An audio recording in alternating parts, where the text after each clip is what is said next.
Elsewhere and years later, at an abandoned Freddy Fazbear's Pizza, 3 teenagers Greg, Hadi and Cyril arrive and try to break into the building where not a thing has changed since it's shut, with only a new addition, or layer if you will, of dust covering everything. As the thunder claps and the clouds cry, the 3 teenagers begin searching around the abandoned pizzeria. It looked quite normal, a party room for guests to enjoy a meal and entertainment, with a show stage that remains empty. Greg wondered who might have performed there. Eventually though, they hit the jackpot, finding a prize counter. Toys, plushies, sweets, and around the corner, the top prize. The top prize looked like a heavy animatronic dog. This dog had a blue collar around its neck with a tag attached to it, reading the name Fetch. There was a small booklet of instructions along with it, giving them more details of Fetch. The teenagers learn that it's an animatronic that can sync up to their mobile phones and retrieve information and other things for the owner. They know the building is long abandoned, so the technology would be old at this point. Their phones probably won't sync to it. Greg decides to investigate and tries to poke around Fetch. "I wonder if we can turn it back on," to which Hadi replies, "Be careful what you wish for." Greg eventually finds a control panel and tries to activate it, and although it doesn't do anything at first, it randomly activates. After a few moments, Fetch began to move subtly and a growl echoed in the room. Greg drops him out of fear and leaps back. Fetch was now moving on its own. Boom! A door slams somewhere else in the pizzeria, but all 3 of them are here. They're not alone. Scared, they immediately run out of the building, leaving Fetch behind on the prize counter, waiting. The next day, as the bell rings and the school day begins, Greg ponders about strange text messages he started receiving from a mysterious number. It said, "Hello Greg, how are you?" at first, to which Greg asked who this was. Although shockingly, it reveals itself to be Fetch. This is stupid. Hadi never changes, Greg thinks to himself as he laughs. He texts the number this thought, saying, "Oh, very funny Hadi," but the number seemingly ignores this and texts back, "Question for you." What is he on about? "What's your question?"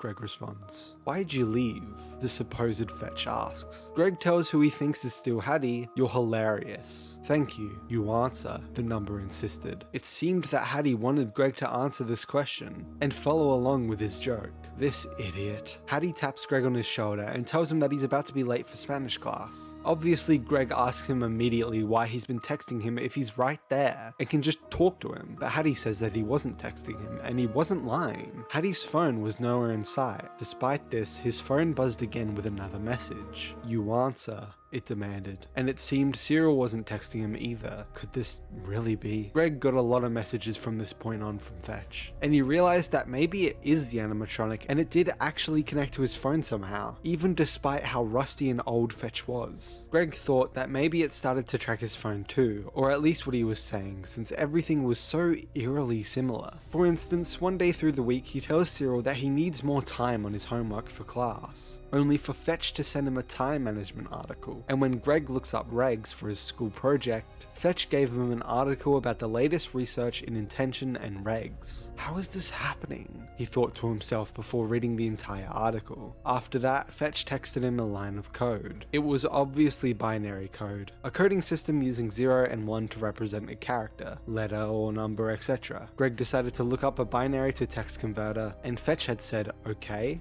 in binary. What is this thing doing? Greg thought as he replied "okay" back. These instances went from helping with schoolwork to somehow getting actual things for him, such as when he asked his mum for chocolates and she said no, but then when she came back from shopping she had a chocolate bar in the bag, which she doesn't remember buying. This is weird, but nothing bad has happened yet. Only help with work and now free food? This is perfect, he thought as his excitement increased. He wanted to see what else he could possibly do.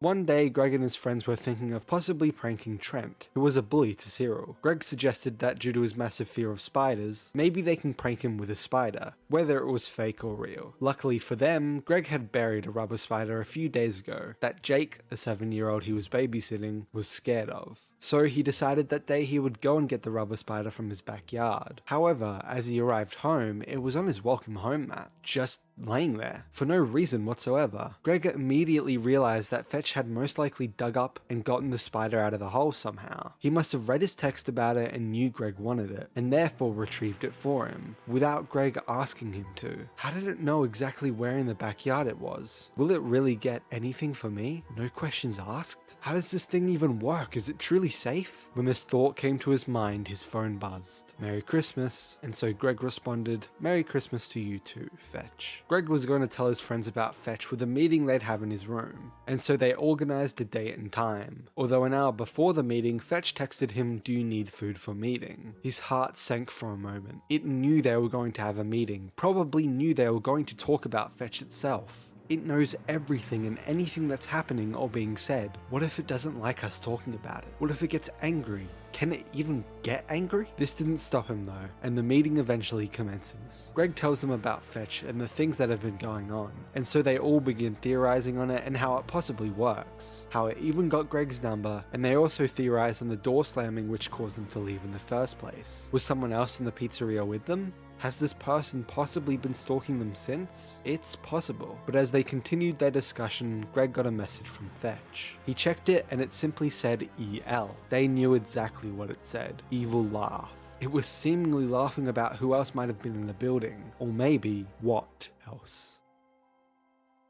Later on and at school, Greg was preparing to do an assignment about regs, and Mr. Jacoby was going to get them assigned partners. Greg held his breath, thinking about being paired with Kimbery, his childhood crush since 2nd grade, who he thought was perfect. He wondered if maybe Fetch could get him this too. What are its limits? Luckily for him though, he got paired with Kimbery. No Fetch needed. As soon as he grinned, his phone buzzed. There's no chance it had anything to do with this. No chance. He checked the message that simply read, congrats. Greg was too caught up in his own excitement and rushed home on his bike. Unexpectedly though, the neighbor's angry dog, who had attacked him once before when he was younger, jumped the fence and started to run after Greg, attacking him. He struggles for a moment but manages to get the dog back over the fence without getting bit. After getting back home safely, he tells his friends about the dog almost killing him, and how it tried to rip out his throat. It's been a long but exciting day, so he decides to have a rest. During his slumber, Greg has a nightmare about being chased in the abandoned pizzeria by Fetch, a faceless man, and the neighbor's angry dog. He ran past the stage of the pizzeria, and although there was no one on it, there was this coding everywhere. Suddenly, Greg wakes up and begins his usual routine, getting ready for school quickly. He went downstairs, past the dining room, and down the first few steps from the front door, only to stop in his tracks by what he saw in front of him. What? His eyes widened as he saw the neighbor's dog was dead, with its throat torn apart, lying still on the welcome mat. He backed up a little and checked his phone, where Fetch had simply texted him, "You're welcome." Freaking out, he hides the dead dog and immediately rushes to school. He locates it and then tells his friends about it and how Fetch had just killed something because it was a threat to Greg. Together they quickly decide that maybe they should return to Freddy's to hopefully find Fetch again and deactivate it for good. So the teenagers were able to make an excuse to get together on a Wednesday night, saying they were doing homework at Greg's. But unknowingly to Cyril and Hadi's parents, Greg's parents weren't home.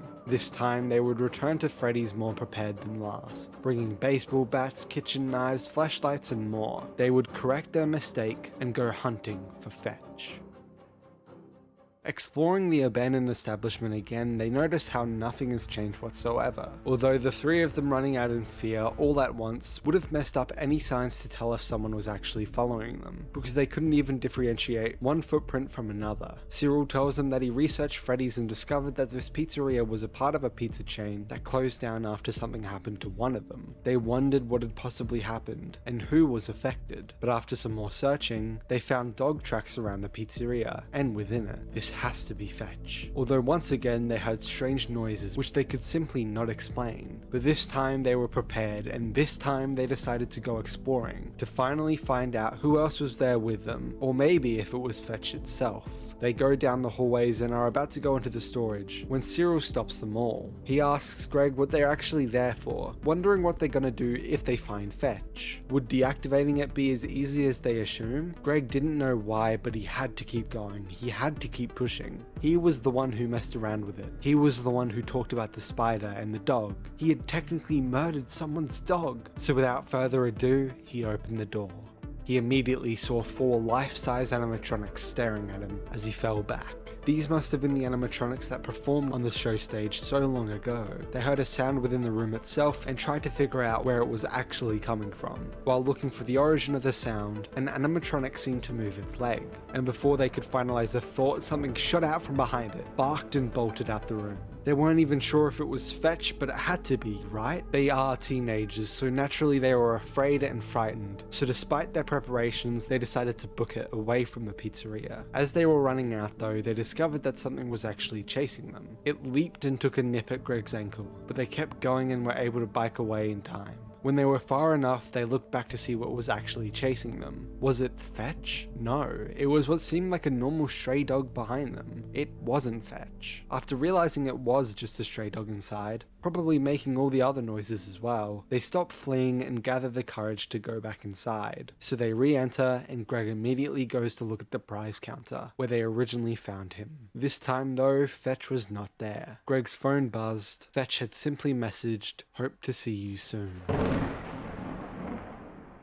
Despite what they seemed to be dealing with, Greg was still a student, and students need help sometimes. For him specifically, he needed help with his Spanish, so he asked his friend Manuel for help. Although after waiting a while, there was no response from him, so he puts his phone down and decides that he'll just have to do it on his own. Wait, his heart stopped and time seemingly froze. He realized what he had just done. He asked for Manuel's help through text, so Fetch might have gone and got Manuel for him. Oh no, what have I done? He thinks as he immediately gets up and leaves the house, scared of what Fetch might have done. Am I too late? Has Fetch already gotten to him? Please be alive, Manuel, please! To his surprise and relief, when he arrived at Manuel's house, he was completely fine, just playing outside with his own dog Oro. No Fetch in sight. After another day full of science about regs, which were experiments they were going to do with reg machines, about using your brain to control and create coding, etc., he eventually gets home, asking for Hadi and Cyril to come over, only for Greg to hear the sound that he'd end up dreading to hear, his phone. Fetch had messaged too easy. What? What's too easy? Greg replies. All of the above. He gets back. I'm confused. What's it trying to say here? All of the above what? He replied, only for the response 411. This is just stupid. Greg thought that now Fetch was just saying random stuff, nothing that made sense anymore, although it eventually messaged him reg me too. Huh? Is it saying that it's a reg machine? It would make sense considering what we've been learning about recently. It's possible that whenever I think or talk about something, it goes into Fetch's reg machines, turning it into binary coding, which Fetch then understands and acts on. Maybe this is truly how it works after all. The sounds in the building were nothing but a normal stray dog, and Fetch is just a weirdly intelligent reg machine. Maybe there's nothing supernatural going on here after all. Greg later looks into ways to get more money, so he can conduct experiments on regs, and he jokingly texts his rich uncle Darren if he could help with his magic finger of luck, which, quite self-explanatory, is simply just a lucky finger Darren claims to have, which apparently brings him good luck whenever he uses it, although it's really just an inside family joke. As the night was coming to an end, Fetch randomly texts Greg, "Good night, sweet dreams," to which he responds, "Sweet dreams to you too," as Greg prepares to go to bed. He wakes up the next day and the routine repeats, although now something new is in said routine. He stops and observes his welcome home mat, only to find exactly what he wanted to get the night earlier, a finger with a ring outside of his house on the welcome mat. Darren's magic finger of luck? But how? His fears are confirmed when he learns that Darren is in hospital due to a brutal animal attack involving his finger, slowly recovering. What? Greg feels dizzy. His simple mistakes or jokes can cause this type of harm. He was the reason this happened. Later, Greg was in his backyard and planning to leave somewhere, but before he left, he was stopped in his tracks as he saw something he never wanted to see again. Fetch, eyes glowing red, staring right at Greg. You. He didn't think about running away at all. In fact, Greg didn't hesitate whatsoever to grab a baseball bat and immediately hit and begin to destroy Fetch in his anger. He swings at it over and over, yelling in pain. What did you do? He stopped for a moment to observe the beaten Fetch, but it just looked like it was grinning. So in anger, he kept swinging and destroying Fetch more and more, although Fetch kept eye contact the entire time. Stop it! Greg yelled while he kept swinging. He kept going and going until eventually, Fetch was just a small pile of debris. But Greg wasn't stopping his attacks until he was basically frantically hitting the air. Greg fell back and stared at the pile of metal and fur as he caught his breath. As he thinks about everything, his mum yells if he's outside. He gets up and replies, "Coming," hiding the remains of Fetch in a hole as the rain continues to fall on this dark and gloomy day. Later that day, he decides to check whether Fetch had messaged him before its destruction, to which he did. Fetch had asked Greg how he was going to use the magic finger of luck, almost as if it didn't understand why exactly Greg wanted the finger. It just got him what he wanted. Greg thought everything over and felt deep pain as he cried himself to sleep. The next day, Hadi tells Greg over the phone that Kimbery is looking for him, as he wasn't at school today. He was telling Greg that now's the perfect opportunity to try with her, as he has the chance to talk to her constantly in their new task. And now she's wondering where he is, she might end up liking him too. He tells Hadi that he's liked her forever and it would be nice to see her today. Might even lift his spirits. So Greg goes to take a shower to go and meet up with her. When he gets out, he sees a new text from Fetch 5 minutes ago, simply saying, "Will retrieve." Greg's heart stopped immediately before he rushed down and looked to the hole, where Fetch's remains are, or should be. It's gone with drag marks leaving the house. Greg thinks of everything, the spider, the dead dog, the finger, and now, no! Greg knows what he must do and rushes to her house to warn her.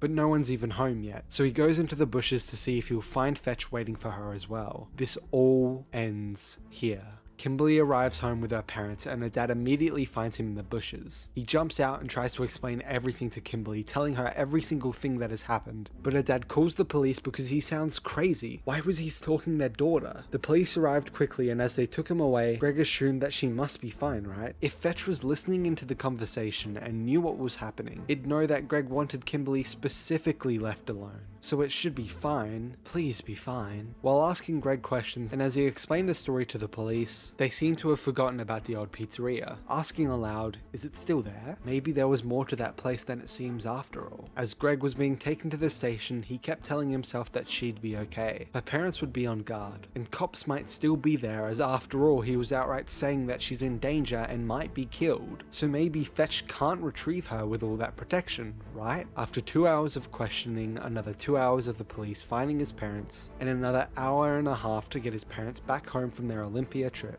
he was eventually released into his parents' care to go home safely. Kimbery's safety didn't leave Greg's mind that night. He planned to sneak out and go watch over Kimbery when his parents slept, so he could try and find Fetch and figure out how to deactivate him for good. They all arrived home and Greg was relieved to find Kimbery's body was nowhere to be seen on the welcome mat. Thank God. Although his troubles wouldn't stop anytime soon as his parents began to argue with him and then eventually each other. Greg simply ignores them and decides to go take a shower. He stank really bad, mostly from the sweaty panic, bike riding, and the dirty smelling cop SUV. He thought the nice hot shower would bring him back to full energy, ready to go to Kimbery's and possibly face Fetch again. Although he thought more and more, maybe I was wrong about the whole thing. Fetch could have been retrieving a snack or something I just didn't realize I requested or asked for. After all, sure, Fetch couldn't have gotten her in the car, but there was nothing stopping it from simply getting her as soon as she stepped out of it. Maybe she's completely safe and I just made a fool out of myself. Once he finished in the shower, he got dressed and opened the bathroom door, only for his soul to leave his body. No. He barely contained his scream. There was something in front of him covered in a sheet, the sheet turning dark red thanks to what looked like a wet substance. He didn't need to look any further though. He instantly recognized it was a body under there. Kimbery? He hears the haunting vibration from his phone. One new message from Fetch, simply saying, "See you." Upon seeing her lying there and the message from the beast, the words Hade said seemingly months ago echoed in his mind. Be careful what you wish for.